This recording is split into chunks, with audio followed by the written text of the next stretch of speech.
Hey guys, Persephone Plasmids here, and today I am super excited to be breaking down the Haunting of Bly Manor trailer. The Haunting of Hill House is honestly probably my favorite show that I have ever seen because it's just so beautifully written and amazing, and I've been looking forward to Bly Manor for so long, so let's get right into it. Remember, everything that I'm saying here is just speculation based on what I'm seeing, so don't hold me to this. It might be completely different than what I'm thinking. Okay, so we start off the trailer with Flora, one of the two children from the Turn of the Screw, standing next to the lake. Next, we see Flora next to her dollhouse, which, based on the rest of the trailer and some of the promotional images, I'm thinking that dolls are going to be playing a big part in this TV show. Between her dollhouse here and then the doll mask that she puts on somebody later on, it looks like it's going to be a running theme for the rest of this season. Next, we see Flora walking into a room with a variety of dolls. Some of them they look like they're life size, and then some smaller ones, and then Flora goes and puts a doll mask on somebody. Now, what I'm thinking is that maybe Flora does something to her victims or has some kind of a weird involvement with dolls where I don't know, it seems to me like maybe she's turning people into dolls or she's restraining people and making them dress up with her, but in a more sinister way. Because it seems like she's putting a doll mask on someone and maybe they're not able to say no or fight back. The reason I think this is because of something that we see a little later in the trailer also. Next, we're introduced to Victoria I don't even know. I'm not even going to attempt to say her last name because I'm not sure how to say it. But Nellie Crane from The Haunting of Hill House. We get to see her in all of her new blonde glory coming to the house. And it sounds like she is consoling the children because of the death of their parents. You know, they've been orphaned. And that's why they need an au pair to come and take care of them. What I'm guessing that bloody hand scene is probably Miles seeing his parents die.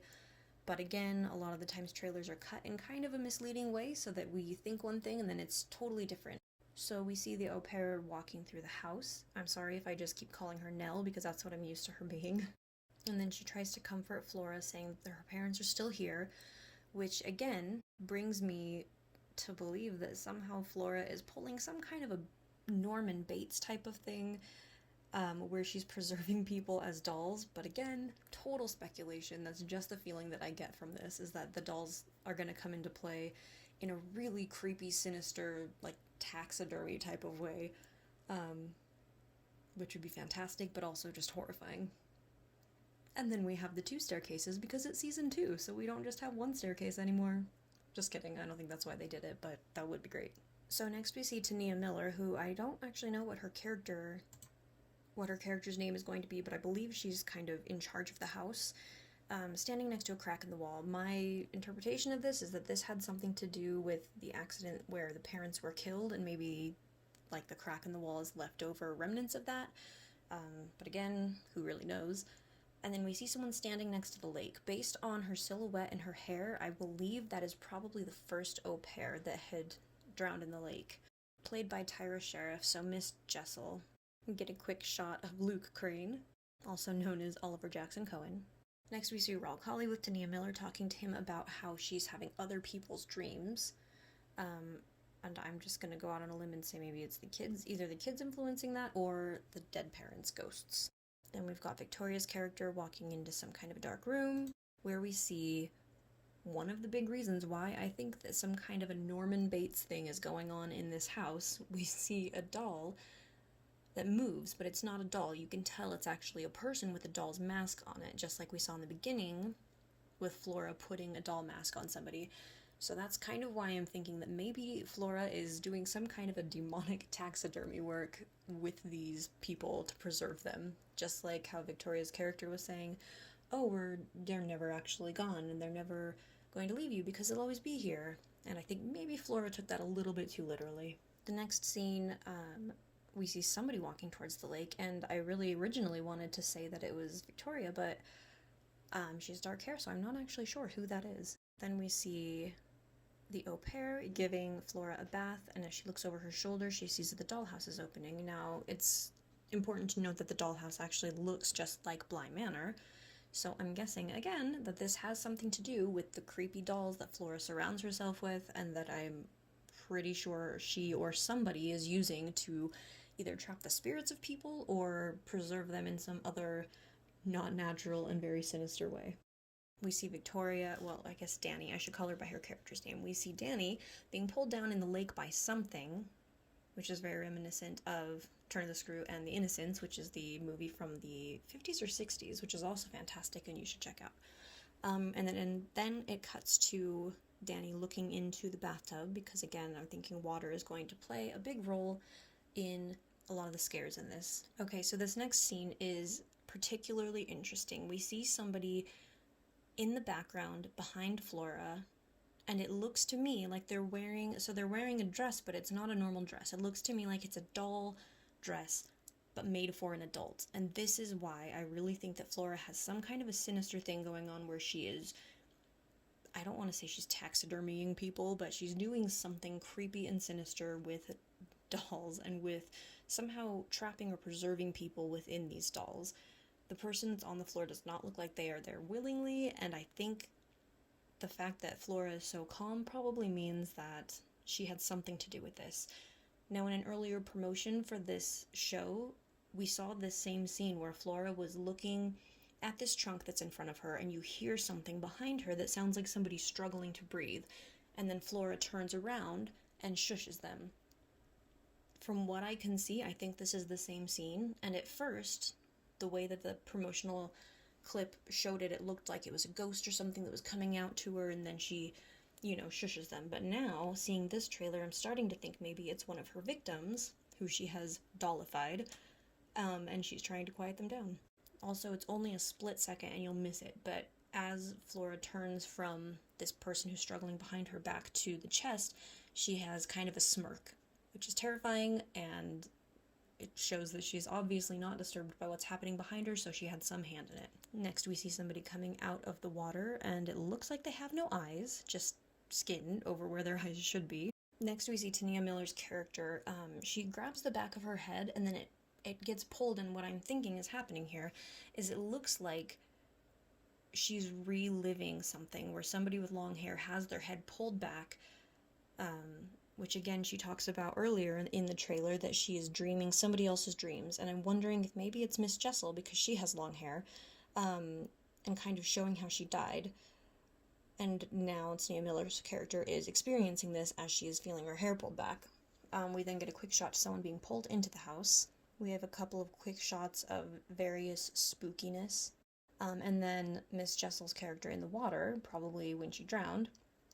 And then we see Danny in bed, and what it looks like is that she's also reliving something that didn't happen to her, just like Tania Miller's character said she was dreaming in other people's dreams. So I'm thinking that somehow these ghosts are influencing the people who are in the house to get their message across. We see Miles fighting with someone at school, which is something we hear about in the original story also, kind of alluding to the fact that he's troubled. We then get this fantastic image of Henry Thomas, who was the younger Hugh Crane in The Haunting of Hill House, in kind of a similar position that we saw young Nell Crane in when the bent neck lady is hovering over her. I'm not quite sure what's going on here, but I love it no matter what it is. I don't know if he's got split personalities or what's happening, but I'm loving this, and I'm loving the callback to the bent neck lady in Haunting of Hill House. We see Oliver Jackson Cohen taking pictures of something, which I've played enough horror games to know that probably he is either going to see something in the flash or when the picture's developed that was not there when he took the picture. We also see Miles with some terrifying dummy makeup on, and it looks like he's putting on a show or something, but something definitely went wrong. And if you look in the background, you can also see the trunk that I believe is the same one Flora was looking at when that person was restrained behind her. We see Flora putting a doll mask on someone. It's hard to tell if they're a child or if they're just sitting down, but I'm not quite sure who it is. We then see someone in the reflection of the mirror where Danny is. I'm guessing it's probably the ghost of one of the parents, but we can't really be sure. And then we see Oliver Jackson Cohen snapping another picture, but this time it's facing himself, so I'm guessing that something did show up in those pictures, and now he's trying to see if it's behind him. So we see Flora walking towards somebody who's lying on the ground.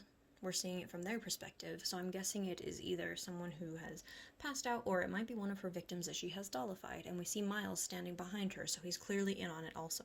And we get a few quick shots of people just generally being unhappy and spooked, and then Danny being restrained. And Again, I know I've been saying this over and over, but I'm thinking that is her about to become dollified by Flora. And I know I'm like hitting on this really hard, and it's, if I'm right, then I'm gonna feel like a genius, and if I'm wrong, then my entire theory is just out the window, which is fine. We get a quick shot of a drawing that says "Come Home," which is another nice throwback to The Haunting of Hill House with the "Welcome Home, Nell" that was written on the wall that Nellie got in trouble for, even though she didn't do. We see a shot of Miss Jessel on the ground. Not sure if this is when she drowns or when she dies, but definitely doesn't look too happy. We see Miles standing in a dining room with, I'm thinking, Miss Jessel, but I can't be sure. And then we have an image of Miss Jessel in her room, underwater. I'm not sure if this is after she had already drowned and maybe Danny is experiencing it or reliving it, or if it's Tania Miller's character, again, dreaming in somebody else's memories, or if this is simply Miss Jessel having kind of a foreshadowing of her fate. And then we get Danny locked in a closet with even more creepy dolls, which this looks like a really terrifying situation.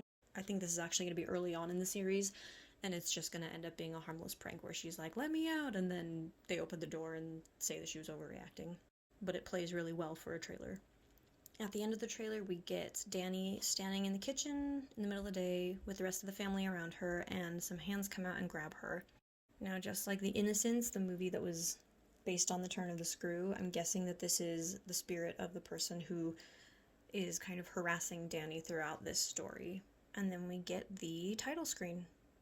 There's a lot to unpack in this trailer. Most of what I said is probably wrong, but that's kind of the interpretation I took from it. I'm really excited to see if it has kind of a Norman Bates vibe with these dolls and everything that we're seeing here, but only time will tell. And I'm really excited to watch The Haunting of Bly Manor once it comes out in less than a month. If you like this video, don't forget to like and subscribe, and tell me in the comments below if you're excited for Bly Manor and what you think of the trailer. Thanks for watching. Bye, guys.